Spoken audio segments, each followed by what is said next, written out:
Fabulous. You don't realize quite how many children and family are in the building until they get up and leave, and you suddenly see all the empty chairs. It's amazing. So today we're going to be taking a brief look at a mother called Hannah and how she dedicates her son to the Lord. And the son is called Samuel. And if you've been in any form of Sunday school, you've probably come across somebody called David. And David is the young lad who fights Goliath. Any of you heard the story of David and Goliath? I mean, you've got to be somewhere around church and you probably heard that. Samuel is the prophet who God tells to choose David from amongst his family. So this might not mean anything whatsoever to you, but at least kind of maybe you've got a general gist as to who we're chatting about here. But Samuel's quite a significant person within the Old Testament, particularly as things are about to shift from one style of leadership to another. And God raises up Samuel at just the right moment to do that. So Murray's going to come and give us a Bible reading.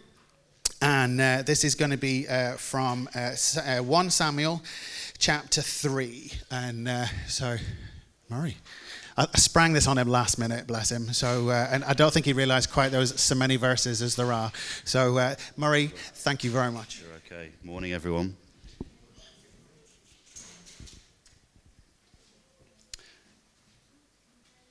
The boy Samuel ministered before the Lord under Eli. In those days, the word of the Lord was rare. There were not many visions. One night, Eli, whose eyes were becoming so weak that he could barely see, was lying down in his usual place. The lamp of God had not gone out, and Samuel was lying down in the temple of the Lord, where the ark of God was. Then the Lord called Samuel. Samuel answered, "Here I am." And he ran to Eli and said, "Here I am, you called me." But Eli said, "I did not call. Go back and lie down." So he went and lay down. Again the Lord called, "Samuel." And Samuel got up and went to Eli and said, "Here I am, you called me." "My son," Eli said, "I did not call. Go back and lie down." Now Samuel did not yet know the Lord. The word of the Lord had not yet been revealed to him. The Lord called Samuel a third time, and Samuel got up and went to Eli and said, "Here I am, you called me." Then Eli realized that the Lord was calling the boy. So Eli told Samuel, "Go and lie down. And if he calls you, say, 'Speak, Lord, for your servant is listening.'" So Samuel went and lay down in his place. The Lord came and stood there, calling as at the other times, "Samuel, Samuel." Then Samuel said, "Speak, for your servant is listening." And the Lord said to Samuel, "See, I'm about to do something in Israel that will make the ears of everyone who hears of it tingle. At that time I will carry out against Eli everything I spoke against his family, from beginning to end. For I told him that I would judge his family forever because of the sin he knew about. His sons made themselves contemptible, and he failed to restrain them. Therefore I swore to the house of Eli, the guilt of Eli's house will never be atoned for by sacrifice or offering. Samuel lay down until morning and then opened the doors of the house of the Lord. He was afraid to tell Eli the vision. But Eli called him and said, "Samuel, my son." And Samuel answered, "Here I am." "What was it he said to you?" Eli asked. "Do not hide it from me. May God deal with you, be it ever so severely, if you hide from me anything he told you." So Samuel told him everything, hiding nothing from him. Then Eli said, "He is the Lord. Let him do what is good in his eyes." The Lord was with Samuel as he grew up, and he let none of his words fall to the ground. Amazing. Thank you very much. Right, I told you it's a big chunk of scripture. Let's go back in time just a little bit, and then we'll explore as to what's going on within this section of scripture. And so, I don't know about you, but anybody else, when you watch a film and you see somebody in the film who is usually the hero of the film or the heroine of the film, and that person is somebody that you look at and you think, like, wow, that person is built well. Anybody else on that? You know, that you kind of say, so for example, I always joke about this, but I'm a big Marvel fan, and every time that Chris Hemsworth walks onto the screen as Thor, I'm like, one day I want a body like that, right? And maybe that's just me. But at the same time, I'm also aware that if you follow Chris Hemsworth and you see what his life is like outside of the screen, that man spends pretty much his entire life in training, right? You don't just wake up one day and look like Chris Hemsworth. I wish, right? You know, if God could answer any of my prayers, that would be it, right? For the end result, without the work required. Does anybody get that? You know? And it might not be Chris Hemsworth for you, maybe who knows? But in the same sort of sense, there's that, like, we want quite often, we always, and it's a really it's a thing of our time very much. We want the things now, but we're not prepared quite often to put the stuff in behind the scenes that actually brings us to that point where we can actually have it. We're want now and pay later kind of society. So let's go back in time in Samuel's life, so to speak. And if you were to read from chapter 1 of Samuel's life, what you'll notice is that Hannah is his mum. And I thought that's quite apt with today. And Hannah is somebody in the Bible who, she can't have kids. And back in this time period, it was completely socially acceptable to have multiple wives. And her husband has got 2 wives. And one wife has bore loads of children. And Hannah, however, hasn't. And so there's this kind of general sense of like real anguish for Hannah as she's been praying throughout the years that God would give her a child. And actually she can't. It just doesn't happen.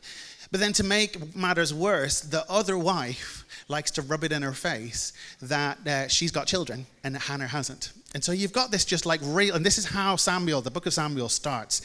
And actually, if you were to look through, and we often talk about like the pattern of the Bible, we see so many times similar stories. And if you were to go back to Abraham and Sarah, again, we have exactly the same sort of subject, where a lady who can't have a child and somebody else is rubbing it in her face. And here we have exactly the same thing with Hannah.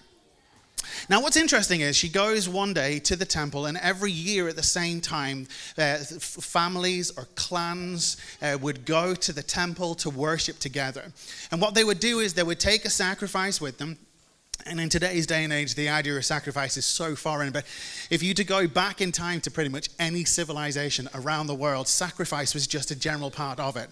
And so they would take their sacrifice to the temple, and they would make requests, they would bring prayers, that they would bring their offerings, and they would take a moment to say to God, thank you for what we have. And in the first chapter of Samuel, we find Hannah going and doing just that. And she finds herself, just weeping in the temple before the Lord.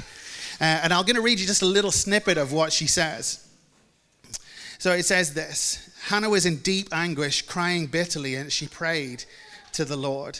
And she made this vow: O Lord of heaven's armies, if you would look upon my sorrow and answer my prayer and give me a son, then I will give him back to you. And he will be yours for his entire lifetime. And as a sign of that, he will be dedicated to the Lord. He will never have his hair cut. Now listen to this. As she was praying to the Lord, Eli, who we heard about just a little while back, seeing her lips moving but heard nothing, thought that she had been drinking, and said, "Must you come here drunk?" he demanded. "Throw away your wine." "Oh, no, sir," she replied. "I haven't been drinking wine or anything stronger. I'm just very discouraged, and I was pouring out my heart to the Lord. Don't think I'm a wicked woman, for I have been praying out of great anguish and sorrow." "In that case," Eli said, "go in peace, and may the God of Israel grant you your request that you have asked of him." "Oh, thank you, sir," she exclaimed. And then she went back and began to eat again and was no longer sad. So we have this moment that she goes to the temple, she makes this request, and I think there's something really bold in that request. Imagine, place yourself in that position where you've been longing for a child, and then you make this statement, "Look, God, would you give me a child?" But she then spins it back around and says, "And if you do, then I will give this son back to you." So they're essentially saying that he will no longer be my son, and I'll bring him to the temple, that he will be brought up within the temple as a son, if you would, of the temple. And so this is a statement that she makes. Now, so often, I don't know about you, but we make statements that in the moment sound brilliant. Yes? But then when it comes to actually fulfilling it, we're a little bit like slightly embarrassed that we made that statement. Is anybody else like that? Now, I'm definitely like that every new year, right? Where I find myself going, right, I'm going to live healthy, right? I'm going to train. I'm going to get that Chris Hemsworth body, right? And then it usually comes to later on that day. It's not even got very much further than that, and I'm like tucking into food that I know is not super healthy. And by the end of the week, that promise was brilliant, but I'm not seeing it through. Anybody else like that? Please tell me it's not just me. Yeah. So here's the thing. So Hannah has this baby, and then she realizes she's made this statement, so she's going to have to see it through. And what we see here is, the way that the story is told is, it suggests that she doesn't even waver for a moment in this. And she says to her husband that this is what she's going to do, and the husband says, "Whatever you see best."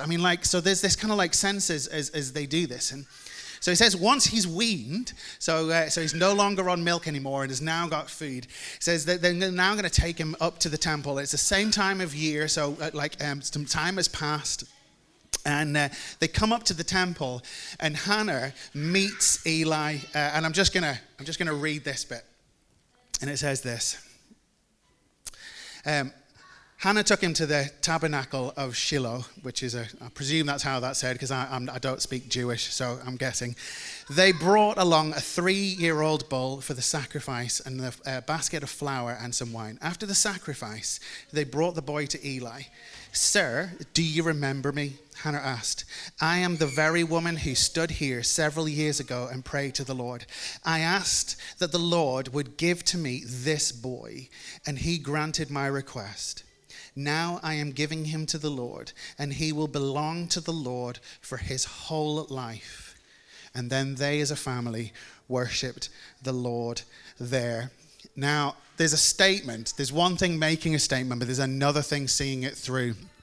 And that we see Hannah actually going through and actually doing something that she's promised to do, which I imagine must have come at a great cost. At a great cost. But then from then onwards, we start to see Samuel as being somebody who is a young lad who's growing up in and around the temple. And the temple, particularly within Jewish history, is something that was active all the time. So it wouldn't be like saying, to me, "Hey, Phil, I've had a son," a bit weird, "but I'm going to bring my son to the church and he's going to live in the church." Well, our church is used, most days of the week, but it's not the same. Whereas the temple of the Lord, which is where all the people of Israel are constantly coming to, is a very active place. And so we find that Samuel is growing up in this place, and he's taking part in everything. He's spending most of his time alongside Eli. And that he's growing up not just in the temple, but he's also growing up in the presence of the Lord. And this is what depicts where we then see him later on.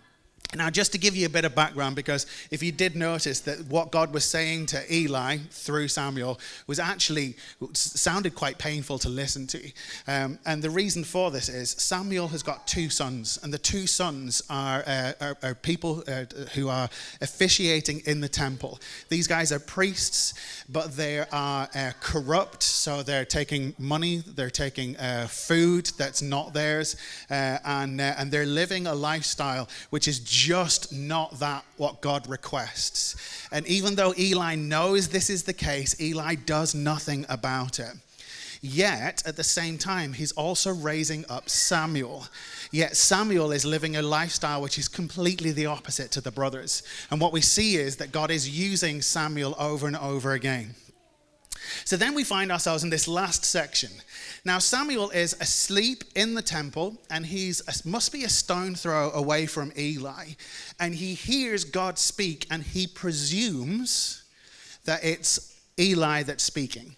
And so he wakes up and he goes and asks Eli, what is it that you want? So this is a story that Murray just read to us just a moment ago.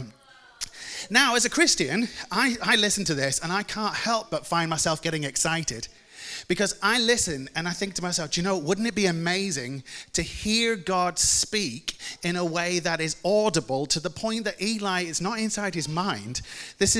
He actually thinks it's Eli who's speaking. So it must be audible.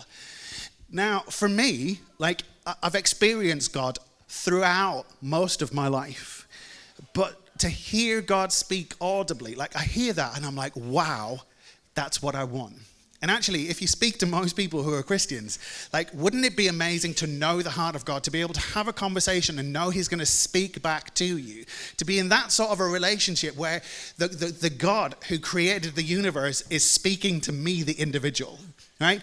And for many, many people, there's a longing to know what God wants us to do with our lives. And so wouldn't it be amazing to be like that? And I would say that actually there's, within all of us as humanity, there's a desire for a higher power. There's a desire for something greater than myself. I read an interesting statement the other day, and it says, there are no atheists on a plane about to crash.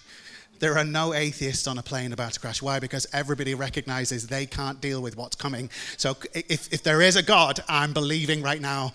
Yeah, statement. I thought it was really bold.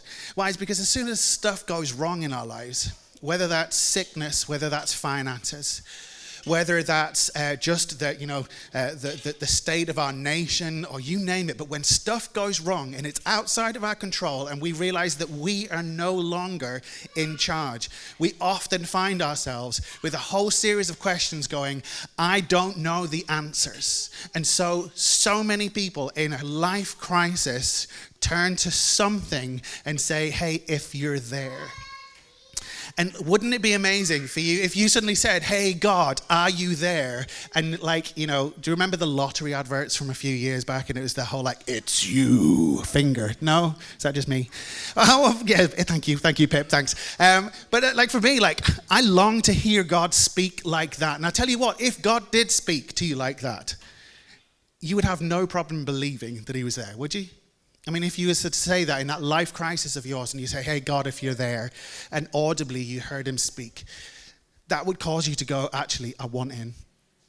And what we see here is, and I would say it's very similar to that, you know, concept I said at the beginning about, you know, we want things now, but yet there's a cost to it. Samuel is somebody who his life had been dedicated to the Lord early on. And he'd grown up with faith being such an integral part of his foundation. Today we came to dedicate Espen to the Lord. And there's that same statement. If you listen to all of those promises, it's about laying foundations of faith so that Espen would grow up knowing God. If you look at Samuel's life, he is constantly around God. He is living a lifestyle where God is at the center. Then there's no wonder that then he starts to hear God speak. So for those of you who are Christians in the house, I want to tell you this. Listen, if you want to be able to hear God, if you want to be able to know God and it to be tangible, that actually it comes at a cost. You know, it's the equivalent of me, as I joked about it before, is like, I want to have the Chris Hemsworth body, but I don't want to put the time and effort in. Like, it's the same concept. There's so many of us long to have that sort of a relationship with God, but we're not prepared to, you know, maybe get up a little bit earlier and just spend some time sitting before God before we start. Maybe it's actually making an effort to sit down and read your Bible. Maybe it's making an effort to go to some of the prayer meetings or to some of the stuff that's going on. We've got house groups that are launching. There's loads of things that it's September. Like for many of us, your calendar's starting to get busy again. Like maybe start thinking about what things you want to put into your lifestyle that will help flavor the life you want. You know, if you want to get that body that looks fabulous, it comes at a cost, and you've got to start putting little things in, but those little things become bigger as we start to put them in. And so I would say to you, listen guys, if this is what you're wanting, then the reality is that it comes at a cost, but that cost is loads of small little lifestyle changes that change everything. For those of you, maybe you're sitting here and you're like, hey, listen, can you stop talking, Phil? I'm so ready for food, you know. But if you're here and this is like a completely new concept to you, listen, I'd say to you this. Like, we genuinely believe that God exists. Many of us in the room have experienced him in different ways. And maybe as you've been listening and some of this, you're kind of thinking, actually, this is something that's, you know, stirring my heart a little bit. I want to encourage you to make a statement yourself where you're going to say, actually, God, if you're real, like, I want in on this. And this is a fabulous opportunity for you just to say, look, I want to put things right in my life. I don't know about you. You don't need to come to church for somebody to tell you that you're a sinful person, that you've got all this stuff that's wrong in your life. Why? Because we know. You don't need somebody else to tell you of all of your failures. We know them. But you know what it says in the Bible over and over again is that God knows your heart. He knows you inside and out, good and bad, and yet still he loves you. And I just want to encourage you today to, you know, maybe take that step of faith. Maybe if you've been a Christian for years, maybe it's to take another step, to step back in, to maybe say, actually, God, I'm going to put you back in charge in my life again.